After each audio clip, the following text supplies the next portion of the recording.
صلوات کے جنوں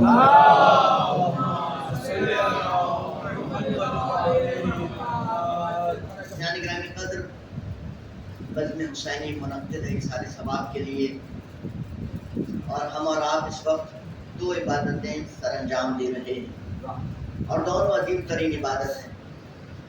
روزے کی عبادت اس کے لیے اللہ تعالیٰ نے کہا کہ میرے لیے ہے اور میں ہی اس کا اجر عطا کروں گا۔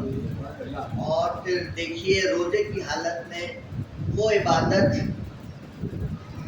جسے اتنی عظیم عبادت کہا جاتا ہے، بلکہ اتنی عظیم عبادت ہے کہ اس کی قضا نہیں ہے۔ نماز کی قضا ہے، روزے کی قضا ہے، حج اگر ادا نہیں کر سکا صاحب استطاعت ہونے کے باوجود تو ورثہ حج ادا کر سکتے ہیں، زکوٰۃ ادا کی جا سکتی ہے۔ لیکن محبت اہل بیت اور ذکر اہل بیت وہ عبادت ہے کہ اگر خدا نہ خواستہ قضا ہو گئی تو پھر اس کی کوئی ادا نہیں۔ تو یہ دو عبادتیں ہیں جو ہم اور آپ سر انجام دے رہے ہیں روزے کی حالت میں، ذکر اہل بیت۔ اور اس عبادت عظمیٰ کے لیے میں نے قرآن مجید کے سورہ بقرہ کی 154ویں آیت کے ایک جز کو سرنامہ کلام قرار دینے کا شرف حاصل کیا ہے۔ کون سا ایسا مسلمان ہے جو اس کلمے سے، اس جملے سے واقف اور آگاہ نہیں ہے؟ یا کون سا ایسا مسلمان ہوگا جس نے کبھی نہ کبھی اپنی زندگی میں یہ جملہ اپنی زبان پر جاری نہ کیا؟ اِنَّا لِلَّهِ وَإِنَّا إِلَيْهِ رَاجِعُونَ۔ سورہ بقرہ قرآن مجید کا طویل ترین سورہ، اس کی 154ویں آیت کا یہ ایک جز ہے، مکمل آیت نہیں ہے یہ جملہ، ایک جز ہے۔ مکمل آیت ہے وَلَنَبْلُوَنَّكُمْ بِشَيْءٍ مِّنَ الْخَوْفِ وَالْجُوعِ وَنَقْصٍ مِّنَ الْأَمْوَالِ وَالْأَنفُسِ وَالثَّمَرَاتِ وَبَشِّرِ الصَّابِرِينَ الَّذِينَ إِذَا أَصَابَتْهُم مُّصِيبَةٌ قَالُوا إِنَّا لِلَّهِ وَإِنَّا إِلَيْهِ رَاجِعُونَ أُولَٰئِكَ عَلَيْهِمْ صَلَوَاتٌ مِّن رَّبِّهِمْ وَرَحْمَةٌ وَأُولَٰئِكَ هُمُ الْمُهْتَدُونَ۔ إِنَّا لِلَّهِ وَإِنَّا إِلَيْهِ رَاجِعُونَ۔ کون سا مسلمان ہے جس نے اپنی زندگی میں یہ جملہ کبھی ادا نہ کیا؟ مخصوص اور محدود ہو گیا ہے اس وقت کے لیے کہ جب ہم کسی کے مرنے کی خبر سنتے ہیں تو بے ساختہ یہ جملہ ہمارے لبوں پر جاری ہو جاتا ہے۔ مولانا فرمان نبی صاحب نے اپنے مترجمہ قرآن مجید کے حاشیے پر تحریر کیا، عموماً ہر گھر میں انہی کا مترجمہ قرآن مجید موجود ہوتا ہے، دیکھیے گا جا کر۔ وہ لکھتے ہیں کہ یہ جملہ اِنَّا لِلَّهِ وَإِنَّا إِلَيْهِ رَاجِعُونَ تاریخ عالم و عدم میں سب سے پہلے جس ذات گرامی نے ادا کیا، جس کے لبوں سے جاری ہوا، اس کا نام علی بن ابی طالب ہے۔ اور وہ تاریخ یہ بتاتے ہیں کہ جب جنگ احد میں 3 ہجری میں لڑی گئی، جنگ احد آپ حضرات واقف ہیں، 3 ہجری میں لڑی گئی، اور مسلمان اپنی بے عملی کی وجہ سے سرکار ختمی مرتبت کی ذات پر کامل یقین نہ ہونے کی وجہ سے مسلمان جیتی ہوئی جنگ ہار گئے۔ یہی وہ جنگ ہے جس میں سرکار ختمی مرتبت کی شہادت کی خبر تو نہیں کہنا چاہیے، افواہ عام ہو گئی، آپ کے دندان مبارک شہید ہوئے، اور یہی وہ خونریز جنگ ہے جس میں آپ کے چچا حضرت امیر حمزہ کی شہادت ہوئی۔ تو جب جناب امیر حمزہ کی شہادت کی خبر امیر المومنین کے کانوں تک پہنچی تو بے ساختہ آپ کے لبوں سے یہ جملہ جاری ہوا کہ ہم اللہ کے لیے ہیں اور ہمیں اللہ کی بارگاہ میں پلٹ کر جانا ہے۔ اور فرمائیے ابھی نزول قرآن کی منزلیں طے ہو رہی ہیں، ابھی قرآن نازل ہو رہا ہے، نزول قرآن مکمل نہیں ہوا۔ سن 3 ہجری میں احد کے میدان میں علی کے لبوں سے جناب حمزہ کی شہادت کے موقع پر نکلا ہوا یہ جملہ پروردگار کو اتنا پسند آیا کہ قیامت تک کے لیے اپنی آخری کتاب کی زینت قرار دیا۔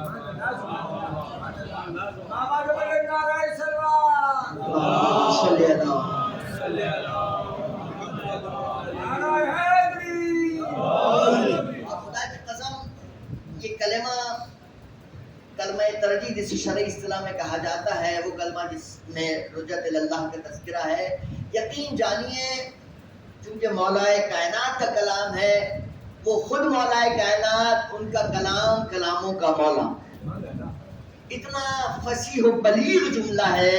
اور یقین جانیے پورا اسلام 1,23,000 سرکار ختمی مرتبت سے پہلے 1,23,999 انبیاء کی تعلیمات، تبلیغات اور صحیح بلیغ جو کچھ انہوں نے اللہ کا پیغام لوگوں تک پہنچانے میں صرف کی ہے، اس کا خلاصہ یہ مختصر سا جملہ ہے۔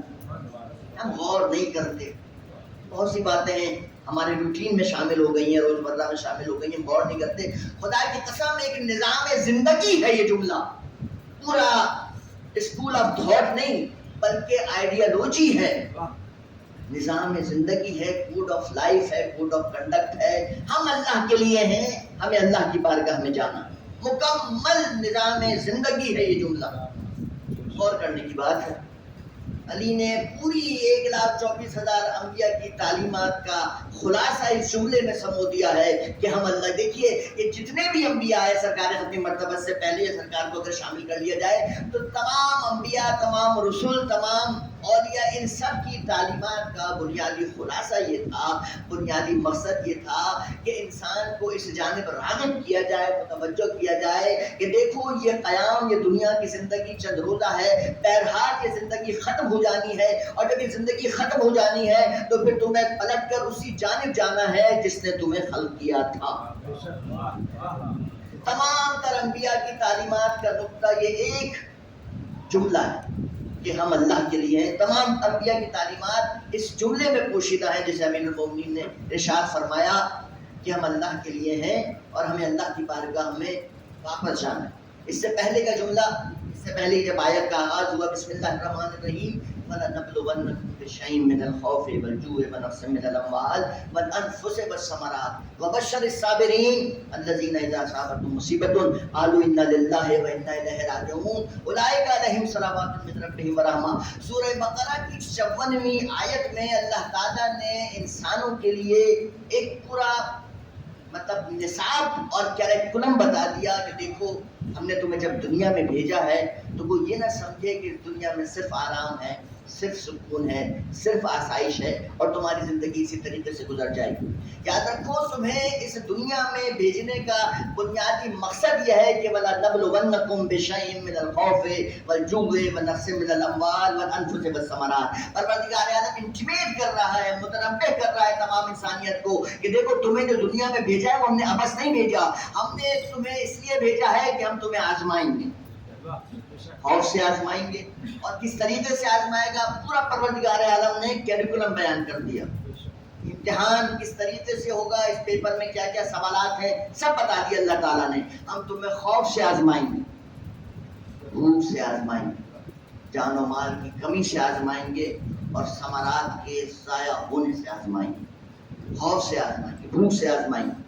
اور پھر کیا کہا کہ دیکھو جو ہماری طرف سے آنے والی اس آزمائش میں ثابت قدم رہے گا، صبر استقامت کا مظاہرہ کرے گا، اور جب کبھی وہ اس مصیبت میں، اس امتحان میں مبتلا ہوگا تو فوراً اگر یہ کہے گا کہ ہم تو اللہ ہی کے لیے ہیں اور ہماری واپسی اسی کی بارگاہ میں ہے، تو پھر کہا اپنے حبیب کو کہ حبیب آپ کہہ دیجئے فَبَشَّرِ الصَّابِرِينَ الَّذِينَ إِذَا أَصَابَتْهُمْ مُصِيبَةٌ قَالُوا إِنَّا لِلَّهِ وَإِنَّا إِلَيْهِ رَاجِعُونَ أُولَٰئِكَ عَلَيْهِمْ صَلَوَاتٌ مِّن رَّبِّهِمْ وَرَحْمَةٌ وَأُولَٰئِكَ هُمُ الْمُهْتَدُونَ. کہ جو لوگ ہماری جانب سے آنے والی آزمائش میں جو ہم بھوک سے لیں گے، خوف سے لیں گے، جان و مال کی کمی سے لیں گے، ثمرات کے ضائع ہونے سے لیں گے، جو کوئی ہماری جانب سے لیے جانے والے اس امتحان میں، اس آزمائش میں ثابت قدمی کا مظاہرہ کرے گا، اور جب کبھی کسی مشکل میں مبتلا ہوگا اور یہ کہے گا کہ کوئی بات نہیں، اگر اللہ تعالیٰ ہمارا امتحان لے رہا ہے، اللہ ہمیں بھوک سے آزما رہا ہے، اللہ ہمیں خوف سے آزما رہا ہے، اللہ ہمیں ہمارے ثمرات کے ضائع ہونے سے آزما رہا ہے،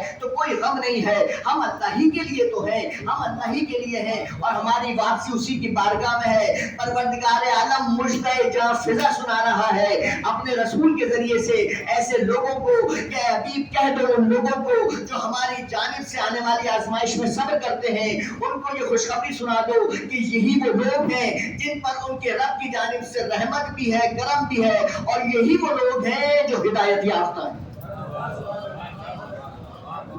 آج ہر شخص ہدایت کا متلاشی ہے، اور اگر ایسا نہ ہو تو ہم کیوں پڑھتے ہیں سورہ فاتحہ میں اہدنا الصراط المستقیم؟ پروردگار ہمیں صراط مستقیم پر باقی رکھ، سے صراط مستقیم کی ہدایت کر. پروردگار عالم نے سورہ بقرہ میں کیریکولم بتا دیا، معیار بتا دیا، پیمانہ بتا دیا، میزان بتا دی، کسوٹی بتا دی کہ اگر یہ چاہتے ہو کہ تم ہدایت یافتہ ہو جاؤ، اگر تم یہ چاہتے ہو کہ ہدایت یافتہ لوگوں میں شمار ہو، تو ہماری جانب سے جب کبھی کوئی آزمائش آئے اس پہ صبر کرو.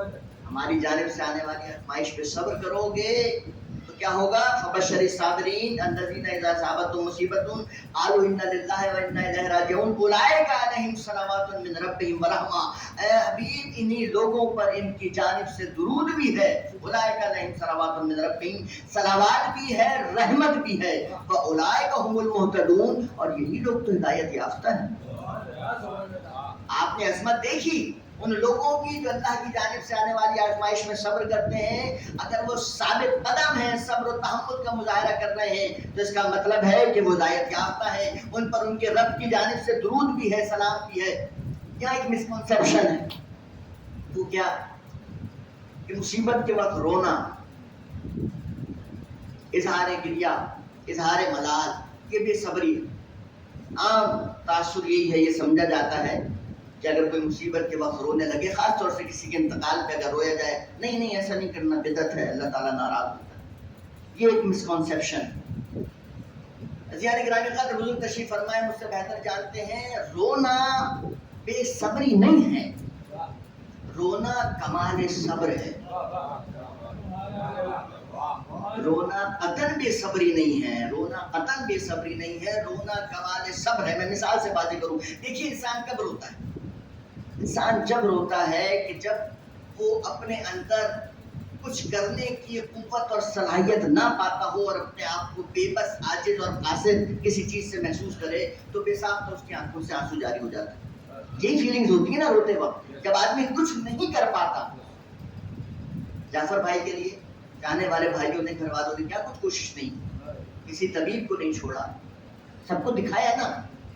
طبیب سے مشورہ بھی ہوتا رہا، علاج بھی ہوتا رہا، وہ خود بھی پرہیز احتیاط سب کچھ کرتے رہے، لیکن بہرحال مشیت الہی. ٹھیک ہے، اب جب انسان کی ساری کوششیں ہو گئیں، ساری انسانی کوششیں کر لی گئیں، امکانی حد تک جو کچھ بھی ممکن تھا وہ کر لیا گیا، لیکن پھر وہی بات کہ مصلحت پروردگار سے نہ کوئی لڑ سکتا ہے، نہ اس پہ احتجاج کر سکتا ہے. اور اس نے کہہ دیا ہے کہ کل من علیہا فان ویبقی وجہ ربک ذو الجلال والاکرام. اب جب مصلحت الہی یہی تھی کہ جعفر عباس چلے جائیں، اللہ کی بارگاہ میں چلے جائیں، گھر والوں کو روتا بلکتا چھوڑ کے چلے جائیں، تو بس اب اس مرضی معبود کے آگے جو سرنڈر ہوگا، جو سر تسلیم خم کیا جائے گا، وہ بے صبری نہیں ہوگی، وہ کمال صبر ہوگا. مجھے کچھ لوگوں نے، میرا کسی سے جھگڑا ہوا، مجھے کچھ لوگوں نے زدوکوب کیا. وہ لوگ مجھ سے قوی تر اعصاب کے مالک تھے، مجھ سے زیادہ طاقتور تھے. میں اپنا دفاع بھی نہیں کر سکا. تب میں کیا کروں؟ کیا کروں؟ احتجاج کروں گا؟ ہاں احتجاج کروں گا، لیکن اس احتجاج سے پہلے میں اپنی بے بسی پر روؤں گا. کیوں؟ میں اپنا دفاع تک نہ کر سکا، اس لیے نہیں کر سکا کہ جو میرے مد مقابل تھے مجھ سے زیادہ طاقتور تھے، ان کے اعصاب قوی تھے اور وہ مجھ سے زیادہ تعداد میں بھی تھے. تو میں ان کا مقابلہ تو درکنار، اپنا دفاع تک نہیں کر سکا. تو اپنی اس مجبوری، اپنی عاجزی، اپنی بے کسی، اپنی بے بسی کے عالم میں میری آنکھوں سے جو پانی جاری ہوگا وہ میری اظہار بے بسی ہوگا، اظہار عاجزی ہوگا. گویا میں ان کے خلاف کچھ نہ کر سکا، اب عاجزی اور بے بسی کے طور پہ آنسو بہا رہا ہوں. اگر کسی کو کوئی صدمہ درپیش ہو اور وہ یہ بات دل میں جاگزی کر لے کہ یہ تو مصلحت الہی تھی، یہ تو پروردگار کی مرضی تھی، پروردگار کی منشا تھی، اس کے آگے ہمارا کوئی بس نہیں چلتا، مرضی معبود کے آگے کچھ نہیں کر سکتے، ہمیں سرنڈر کرنا ہے، ہمیں سر تسلیم خم کرنا ہے. بس اس مرضی معبود کے آگے جو سر تسلیم خم کیا جائے اور غم و الم کی صورت میں آنکھوں سے جو آنسو جاری ہو، وہ بے صبری نہیں ہے، بلکہ بارگاہ الہی میں سرنڈر کرنے کا اور سر تسلیم خم کرنے کا نام. اسے ہی صبر کہا جاتا ہے. صلوات بھیجے محمد والے.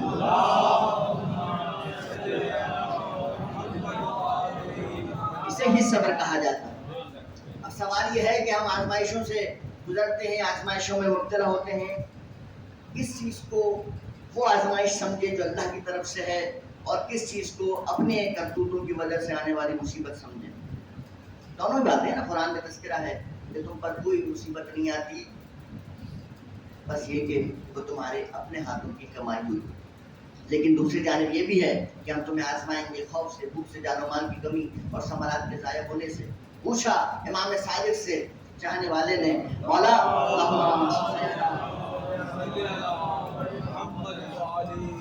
مولا یہ کیسے پتہ چلے ہم کسی آزمائش میں مبتلا ہوں، کسی امتحان کا شکار ہوں، تو یہ کیسے پتہ چلے گا کہ یہ آزمائش، یہ امتحان پروردگار کی جانب سے ہے یا ہمارے اپنے کرتوتوں کی سزا؟ یہ کتنا ویلڈ سوال ہے، ہر دور اور ہر زمانے کا سوال. اور امام نے جو جواب دیا ہے وہ کہ قیامت تک کے لیے ہدایت اور حجت.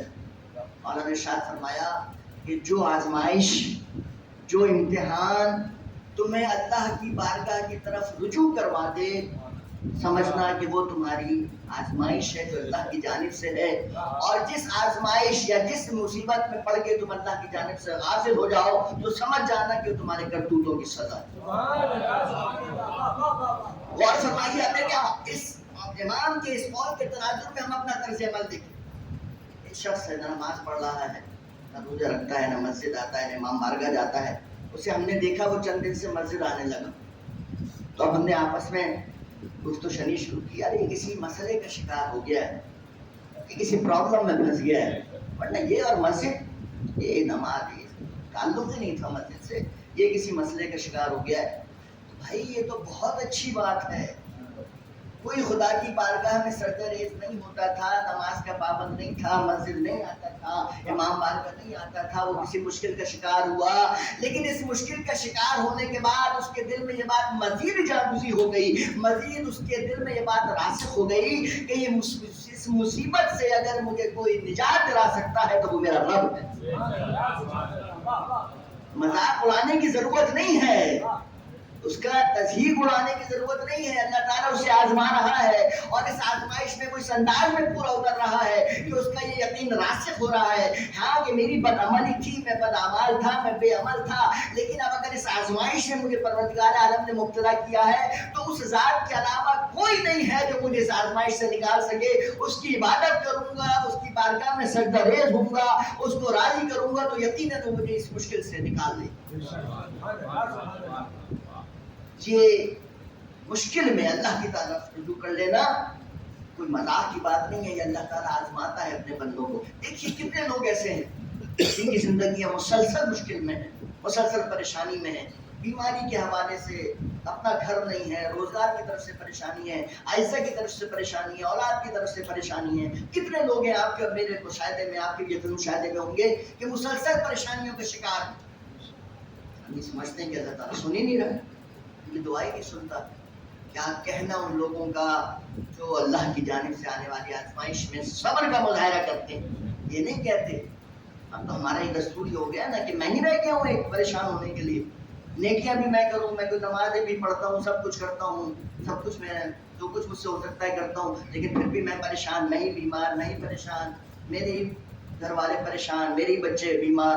اس طرح کے کلمات آ جاتے ہیں.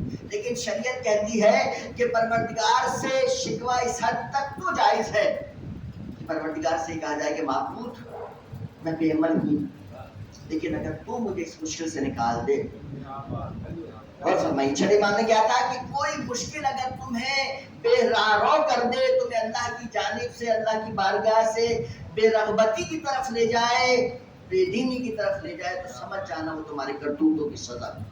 اور جو لوگ ثابت قدم رہتے ہیں، پیدل پہ پریشانی آ رہی ہیں، پیدل پہ مشکلات آ رہی ہیں، لیکن ثابت قدم رہتے ہیں، ان کا کیا مطلب ہے، ان کا کیا رتبہ ہے؟ غور فرمائیے. ہم اللہ کے لیے ہیں، ہمیں اللہ کی بارگاہ میں واپس جانا ہے. ہمارا اور آپ کا نقطۂ نظر، مطمع نظر یہی ہے کہ ہمیں اللہ کا تقرب حاصل ہو جائے. ٹھیک ہے نا؟ یہ نمازیں، یہ روزے، ان کا شعوری یا لاشعوری طور پہ ان کا جو مقصد ہے وہ صرف یہ ہے کہ مجھے اور آپ کو اللہ کا تقرب حاصل ہو جائے. مجھے بتائیے ہم نماز کی کیا نیت کرتے ہیں؟ قربتاً اللہ. نماز کی نیت قربتاً اللہ، روزے کی نیت قربتاً اللہ، حج، زکوٰۃ، خمس، جہاد، زیارت، سب قربتاً اللہ، اللہ کا قرب حاصل ہو جائے. یہی نیت ہے نا. دیکھیے میرے اور آپ کے قول و فعل میں کس قدر تضاد ہے. میں چاہتا یہ ہوں، بلکہ سارے مسلمان، مجھ پر اور آپ پر کوئی موقوف نہیں ہے، سارے مسلمان یہ چاہتے ہیں کہ ہر نیک عمل کے ذریعے سے شعوری یا لاشعوری طور پہ ان کا ارادہ، ان کا قصد اور ان کی نیت یہی ہوتی ہے کہ ہمیں اللہ کا تقرب حاصل ہو. یہی ہوتی ہے نا. اللہ کا قرب حاصل کرنا چاہتے ہیں کسی بھی نیک کام کے ذریعے سے، ہمیں اللہ کا قرب حاصل ہو جائے. یہ موت کیا ہے؟ موت کیا ہے؟ آپ سب مجھ سے بہتر جاننے والے موجود ہیں، میں تو حفظ مکتب. موت بارگاہ الہی میں پہنچنے کے تو نام ہے نا، تقرب الہی تو ہے موت، اور کیا ہے؟ یہ جو قفص انصری ہمارا اعضاء و جوارے ہیں، روح اصل جو ہے مرکز ہے تمام ہماری حرکات و سکنات کا. اس روح کا جو اصل تمام تر حرکات و سکنات کا جوہر ہے روح، اس روح کا ہمارے قفص انصری سے آزاد ہو کے اپنے مرکز یعنی بارگاہ الہی میں پلٹ جانے کا نام موت ہے. تو میں دن رات یہ تمنا کر رہا تھا کہ مجھے خدا کا تقرب حاصل ہو جائے.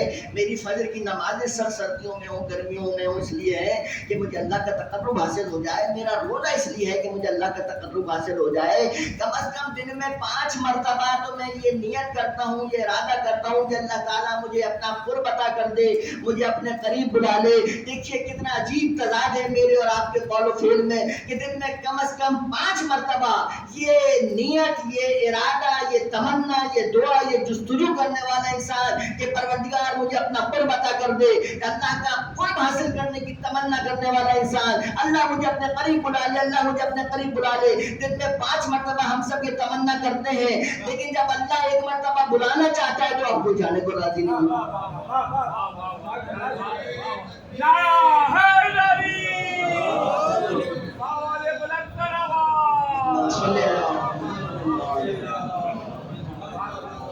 مجھ سمیت کوئی جانے کو راضی آماد اور تیار نہیں. ارے بھائی یہی تو تمنا تھی، یہی تو آرزو تھی کہ اللہ کا قرب حاصل ہو جائے. اللہ ایک دفعہ بلا رہے تو چلے جاؤ، خوشی خوشی جاؤ. کیوں نہیں جاتے ہم؟ اس لیے کہ جہالت انسان کی دشمن ہے. ہم نے شاہ فرمایا کہ انسان جس چیز کو نہیں جانتا اس سے خوفزدہ بھی ہوتا ہے، اس سے ڈرتا بھی. یقین نہیں ہے، یقین کی کمی ہے کہ مرنے کے بعد اس کی بارگاہ میں جائیں گے جو سب سے بہتر اجر و ثواب دینے والا ہے. بلکہ اس آیت کے ذکر میں عرض کروں کہ انا للہ و انا الیہ راجعون، راجعون کی منزل پر ہم اس لیے کمزور پڑ جاتے ہیں کہ ہم نے اپنی زندگیوں میں انا للہ کو رائج اور نافذ نہیں کیا.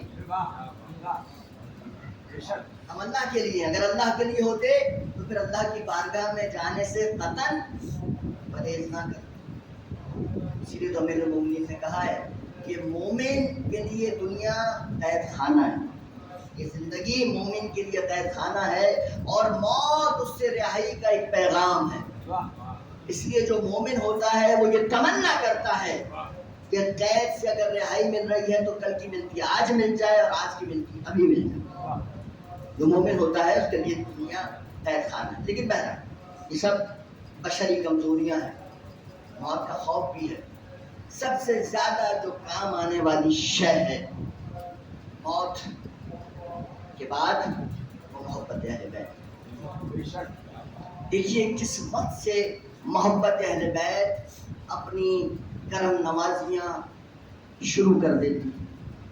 کس وقت سے ادھر کسی کی آنکھیں بند ہوئیں، موت کس طریقے سے اس کی محبت اہل بیت کس طریقے سے اس کی مدد کرتی. آپ نے دیکھا ہوگا شہادت نامہ 40 افراد کے نام ایک کپڑے کے وارد شاہجات پہ لکھے جاتے ہیں، اور یہ روایت بھی ہے، ہمارا عقیدہ بھی ہے کہ 40 مومنین جس مومن کے متعلق یہ کہہ دیں کہ اللہم لا نعلم منہ الا خیرا، مطلب اس کے خیر کے متعلق گواہی دے دیں، اس کی بخشش بھی ہو جاتی ہے اور اس کی مناظر آخرت بھی سہل اور آسان ہو جاتی ہے. شہادت نامے کا تصور یہی. اب یہاں لوگ کہتے ہیں کہ اللہ کی بارگاہ میں شہادت نامہ اللہ کی بارگاہ میں گواہی دینی ہے نا، کہ ہم اس کو جانتے ہیں، اس کے متعلق ہمیں کچھ نہیں پتا علاوہ خیر کے. میں بہت متقی اور پرہیزگار ایک شخص کے جنازے میں گیا، میرے پاس ایک صاحب آئے کہ آپ اپنا اسم گرامی بتا دیں، شہادت نامے میں آپ کا نام لکھنا. میں ان صاحب سے واقف بھی تھا جن کا انتقال ہوا تھا. میں سوچ میں پڑ گیا، میں نے تو نہیں کبھی مسجد میں دیکھا ہی، میں جانتا ہوں یہ نماز نہیں پڑھتے تھے، میں تو جانتا ہوں یہ روزہ بھی نہیں رکھتے تھے، میں جانتا ہوں یہ صاحب استطاعت تھے لیکن اس کے باوجود انہوں نے حج نہیں کیا.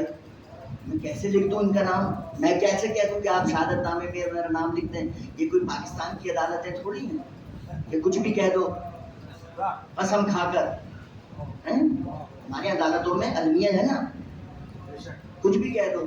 قسم کھا کے کسی کے متعلق جھوٹی سچی گواہی دے دو. میں سوچ میں پڑ گیا کہ نہیں بھائی اللہ کی بارگاہ میں گواہی دینی ہے. میں جانتا ہوں کہ یہ شخص نماز نہیں پڑھتا تھا, میں کیسے کہہ دوں کہ اللہم لا نعلم منہ الا خیرا, پروردگار میں اس کے متعلق کچھ نہیں جانتا علاوہ خیر کے, میں کیسے کہہ دوں؟ آ سکتا ہے نا سوال میرے ذہن میں, آ گیا میرے ذہن میں سوال. میں اپنی جگہ بہت متقی اور پرہیزگار ہوں, میں تو بہت نمازیں پڑھتا ہوں, لیکن یہ جو خیر ہے اس کا تعلق میرے نماز اور روزے سے نہیں. اور مثال لے لیجئے, چوری کی امام بارگاہ میں شاید ہی کوئی دن ایسا ہوتا ہو جب نماز ظہرین کی ہو یا مغربین کی کوئی نہ کوئی جنازہ نہ ہو. ٹھیک ہے, کتنے ہی مومنین ہیں, نماز جنازہ کا اعلان ہوا, اٹھ گئے, نماز ختم ہوئی, نماز جنازہ کا اعلان ہوا, نماز جنازہ میں سب بنا کے کھڑے ہو گئے. چوتھی تکبیر میں کیا گواہی دیتے ہیں ہمارا آپ نماز جنازہ میں؟ اللہم لا نعلم منہ الا خیرا وانت اعلم بہ منا. پروردگار جس کی نماز جنازہ پڑھی جا رہی ہے میں اس کے متعلق کچھ نہیں جانتا علاوہ خیر کے, ہاں تو مجھ سے بہتر جانتا ہے, لیکن میں اگر میرا سوال ہے, میری ذات کا سوال ہے, تو میں اس کے متعلق کچھ نہیں جانتا علاوہ خیر کے. مجھے بتائیے کتنے مومنین ایسے ہوتے ہیں کہ وہ جس کی نماز جنازہ کی نیت کیے ہوئے ہوتے ہیں, جس کی نماز جنازہ پڑھ رہے ہوتے ہیں, وہ ان سے قطعاً واقف نہیں ہوتے, قطعاً آگاہ نہیں ہوتے, شاید زندگی میں کبھی ملاقات بھی نہ ہوئی ہو, وہ کیسے کہہ دیتے ہیں اللہم لا نعلم منہ الا خیرا وانت اعلم بہ منا. وہ یہ گواہی دے رہے ہوتے ہیں کہ پروردگار اس مرنے والے کے متعلق ہم کچھ نہیں جانتے علاوہ خیر کے. تو شریعت یہ کہتی ہے, شریعت یہ کہتی ہے کہ یہ تم جو گواہی دے رہے ہو, تم لوگ جو کچھ بھی, جو مومنین کسی مرنے والے کے کردار کی گواہی دے رہے ہیں, اللہم لا نعلم منہ الا خیرا, یہ جو کہہ رہے ہیں کہ پروردگار ہم اس کے متعلق کچھ نہیں جانتے علاوہ خیر کے, اس گواہی کا اس کی تصدیق بیانی کا تعلق نہ نماز سے ہے, نہ روزے سے ہے, نہ حج سے ہے, نہ زکات سے ہے, نہ جہاد سے ہے, نہ خم سے ہے, نہ تقلید سے ہے, نہ حجاب سے ہے, نہ پردے سے ہے, نہ داڑھی سے ہے. اس کے خیر کا تعلق ان میں سے کسی چیز سے نہیں ہے. تمہیں صرف یہ گواہی دینی ہے کہ ہاں میں اس بات کی گواہی دیتا ہوں کہ اے محب اہل بیت تھا, اور ان تمام تر بے اعمالیوں کے باوجود اس کے دل کے نہا خانے میں محبت اہل بیت کا چراغ فروزہ.